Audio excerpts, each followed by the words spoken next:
नमस्कार। ओम आराधना चैनल में आपका हार्दिक स्वागत है। आइए सुनते हैं भक्ति की शक्ति कहानी। वीडियो शुरू करने से पहले आप सभी से हाथ जोड़कर निवेदन है, प्लीज़ चैनल को लाइक, शेयर और सब्सक्राइब करें। एक बार नारद जी धरती पर रहने वाले लोगों को देखते हुए स्वर्ग में विचरण कर रहे थे। धरती पर रहने वाले लोगों के कर्म को देखकर नारद के मन में कर्मों के फल और पापों के दंड को लेकर विचार आया। अपने यह विचार लेकर वह ब्रह्मा जी के पास जाते हैं और ब्रह्मा जी से पूछते हैं, हे ब्रह्मा जी, यदि बुरे कर्म करने वाला इंसान अच्छे कर्म करने लग जाए, क्या वह अपने पापों से मुक्त हो सकता है? क्या वह अपने पापों से मिलने वाली सजा से बच सकता है? तब ब्रह्मा जी नारद जी के इन सवालों का जवाब देते हुए कहते हैं कि हाँ भी और नहीं भी। हाँ का मतलब यह है कि अगर कोई इंसान अपने किए गए पापों से मुक्ति पाना चाहता है तो उसके लिए निस्वार्थ भाव से अपनाया गया दान, पुण्य, धर्म और भक्ति का रास्ता सबसे उत्तम होता है। अगर इंसान दिल से अपने पापों का पश्चाताप करते हुए निस्वार्थ भाव से दान, पुण्य, धर्म और भक्ति का रास्ता अपनाता है तो वह उस जन्म में अपने मिलने वाले पापों के दंड से मुक्त हो सकता है। इससे उस इंसान के किए गए पापों की सज़ा कुछ कम जरूर हो जाएगी, लेकिन पापों का दंड तो जीवन काल में भोगना ही पड़ेगा। किंतु कुछ जघन्य अपराध यानी घोर पाप ऐसे होते हैं जिनका दंड शारीरिक एवं मानसिक रूप से न सिर्फ इस जन्म में बल्कि आने वाले एक या कई जन्मों तक भोगने पड़ते हैं, यानी इंसान के कर्म कभी पीछा नहीं छोड़ते। तो ऐसे में अगर इंसान दिल से अपने पापों का पश्चाताप करते हुए निस्वार्थ भाव से दान, पुण्य, पशु पक्षियों तथा लाचार इंसान एवं जानवरों की सेवा, धर्म और भक्ति का रास्ता अपनाता है तो आगे के जन्मों में पिछले वाले जन्मों के घोर अपराधों की सजा नहीं भोगनी पड़ती। यदि वो अपनी पूरी उम्र श्रद्धा और विश्वास से ईश्वर की भक्ति में और पुण्य कर्मों में लगा देता है तो वह अपने पापों से सदा के लिए मुक्त हो सकता है। पूरी श्रद्धा से की गई भगवान की भक्ति और निस्वार्थ भाव से अपनाया गया दान, पुण्य, धर्म और भक्ति में इतनी शक्ति होती है कि इंसान मोक्ष तक को प्राप्त कर सकता है।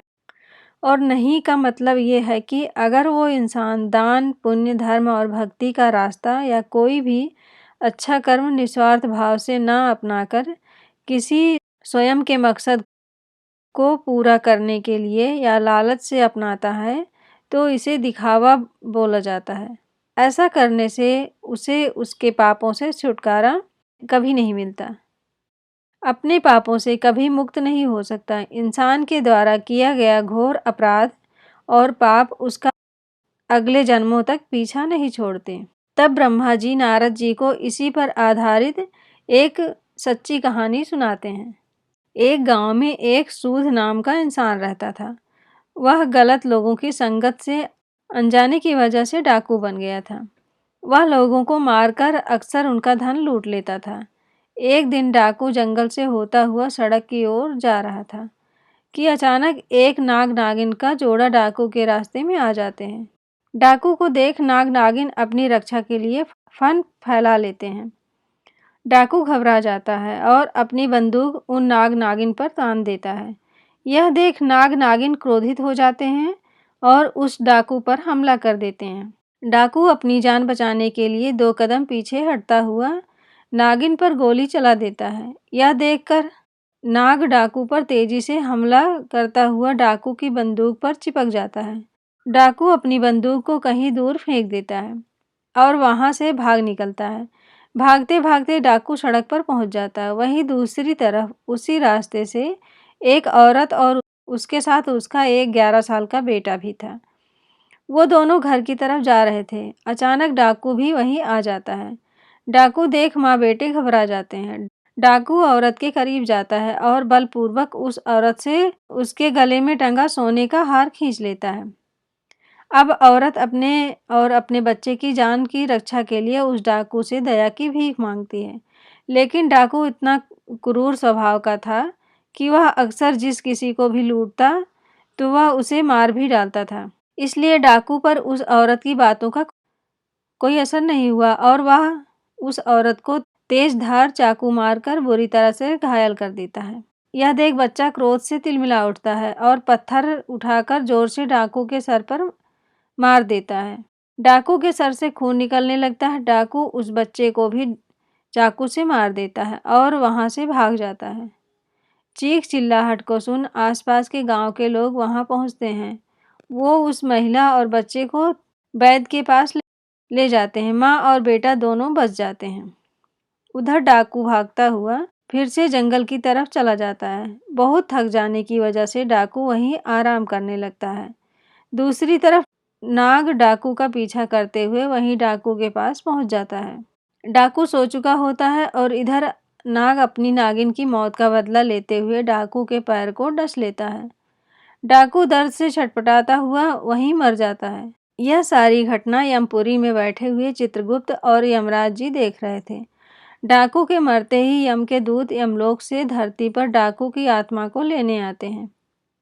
वह डाकू की आत्मा को यमलोक ले जाते हैं। यमलोक में चित्रगुप्त जी अपनी किताब में डाकू के द्वारा किए गए सभी कर्मों और पापों का लेखा जोखा देखते हुए उसे उसके पापों की सजा सुनाते हैं। डाकू की आत्मा को बहुत सारी यातनाएं दी जाती हैं। इसके बाद चित्रगुप्त जी डाकू की आत्मा को बोलते हैं कि जिस 11 साल के बच्चे को तुमने चाकू से मारा था, उस पाप की सजा भोगने के लिए तुम्हारा फिर से धरती पर जन्म होगा और एक पंडित के घर होगा, जहां तुम सिर्फ 11 साल तक ही जीवित रहोगे।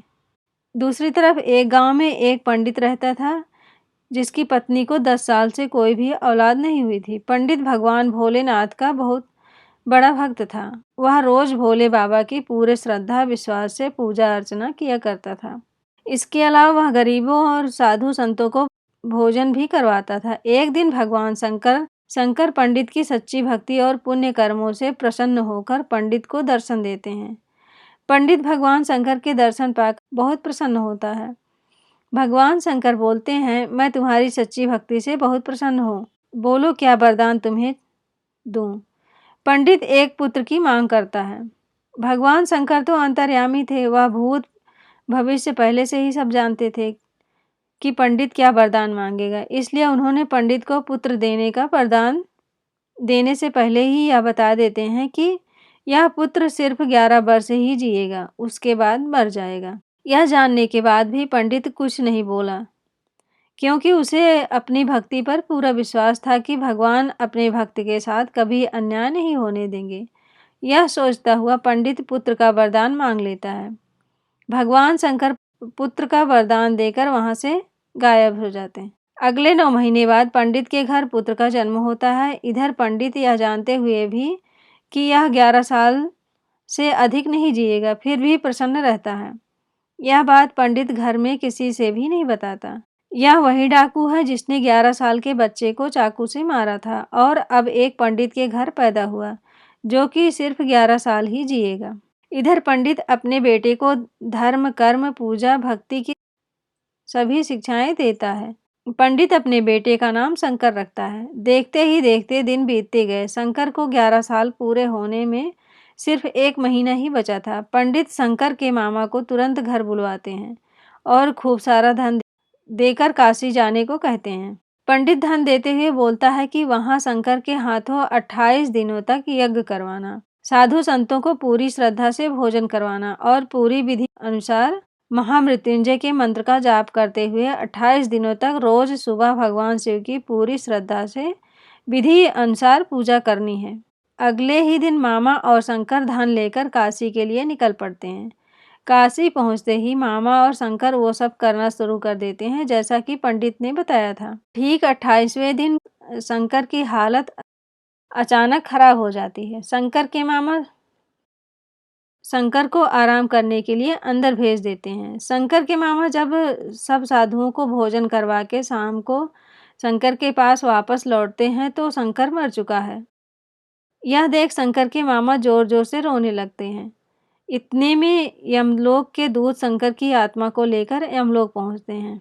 यमलोक में चित्रगुप्त जैसे ही शंकर के पाप पुण्य के लेखे की किताब खोलते हैं तो चकित रह जाते हैं और जोर से बोल उठते हैं, असंभव, अद्भुत।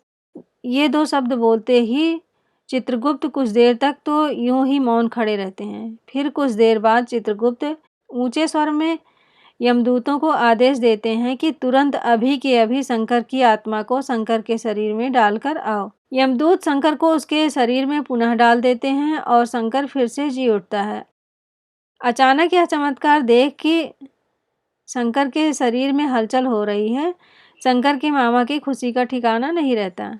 वहाँ यमलोक में इस बात को लेकर यमराज चित्रगुप्त से सवाल करते हैं कि यह कैसे हुआ। तब चित्रगुप्त जी बताते हैं कि जब मैंने किताब खोली तो उसमें शंकर के द्वारा किए गए पुण्य कर्मों, भगवान शिव की आराधना और हवन जैसे शुभ और भक्ति की शक्ति से शंकर की कुंडली में जो उसके पिछले जन्म के पापों की वजह से मृत्यु का जो योग बना था, वह योग खत्म हो चुका था। इसी के साथ शंकर के पुण्यों का लेखा सबसे अधिक था, जिस वजह से शंकर की उम्र बढ़कर 90 साल हो चुकी थी। इस वजह से मुझे सृष्टि के नियमों का पालन करते हुए शंकर की आत्मा को पुनः शंकर के शरीर में भेजना पड़ा। इधर शंकर के मामा पूरे हर्षोल्लास के साथ आंखों में खुशी के आंसू ले शंकर को लेकर घर पहुंचते हैं। तो शंकर को जिंदा देख शंकर के पिता इतना खुश होते हैं मानो उन्हें नया जीवन मिल गया हो। तब शंकर सबको वो सब बातें बताता है जो उसके साथ यमलोक में हुआ। यह सुन सभी का भगवान के प्रति श्रद्धा और विश्वास और भी बढ़ गया। ओम नमः शिवाय।